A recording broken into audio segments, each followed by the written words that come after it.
Le mercato de janvier devrait permettre à l'Olympique lyonnais d'améliorer son secteur offensif, qui dépend trop de Lacazette. Une piste à examiner attentivement mène le club rhodanien au Celta Vigo, où évolue un certain Jonathan Bamba. Recruter des bons joueurs, motivés, pas trop chers en un court laps de temps. Une mission difficile surtout quand les manques sont aussi nombreux qu'à l'OL. L'enveloppe de 50 millions d'euros offerte par John Textor ne rassure pas les supporters lyonnais. Leur club n'est que 15e de Ligue 1, sans Coupe d'Europe à jouer, ce qui limite son attractivité.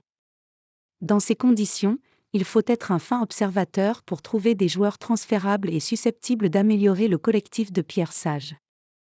Le Média 90 minutes a tenté l'exercice et a réussi à repérer un renfort séduisant pour l'OL, Jonathan Bamba.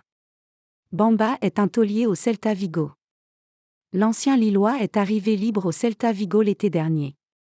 Il doit jouer le maintien avec les Galiciens, 17e de Liga actuellement. Si son équipe peine, Bamba s'est lui bien acclimaté au foot espagnol. L'ailier ivoirien a inscrit 4 buts et délivré une passe décisive toutes compétitions confondues. 90 minutes précisent que Bamba est l'un des meilleurs joueurs de Liga en ce qui concerne les passes offensives qui font progresser l'équipe.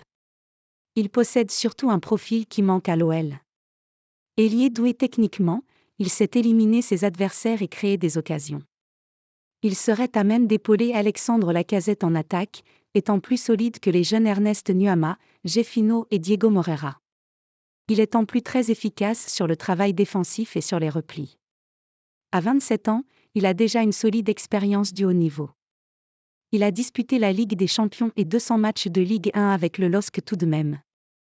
Le seul inconvénient pour l'OL est de devoir attendre plusieurs semaines avant de voir arriver Bamba. Ce dernier va jouer la CAN avec la Côte d'Ivoire en janvier. Mais, si le prix est convenable et le joueur est réceptif, Bamba a tout de la bonne pioche pour l'OL. À voir si la cellule de recrutement pense déjà de la même façon.